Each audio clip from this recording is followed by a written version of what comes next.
ওই যে কথাতে আছে না, ঠাকুমার ঝুলি খুলবে, মজার গল্প বলবে।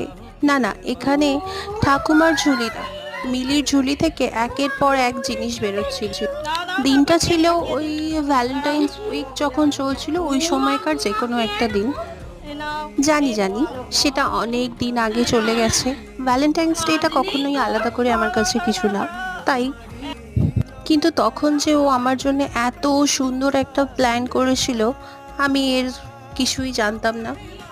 ও আমাদের বাড়ি থেকে দুপুরবেলা পড়তে গেল, তো ফিরতে যথারীতি অনেকটা দেরি হচ্ছে দেখে আমি ফোন করলাম, বললো টেনশন করো না, হাঁটছি, এসে যাবো। আমি বললাম কেন, টোটো পাসনি? না টোটো পাইনি, তাই হেঁটে যাচ্ছি। কিন্তু সেই ফাঁকে যে ও এত কিছু করেছে আমি জানতাম না। প্রত্যেকটা জিনিস আমার ভীষণ প্রিয় ছিল, গোলাপ, চকলেট আর পেস্ট্রি। আমি তো জাস্ট অবাক। লাভ ইউ মিলি, সেই দিনের সন্ধ্যেটা এত সুন্দর করে তোলার জন্য।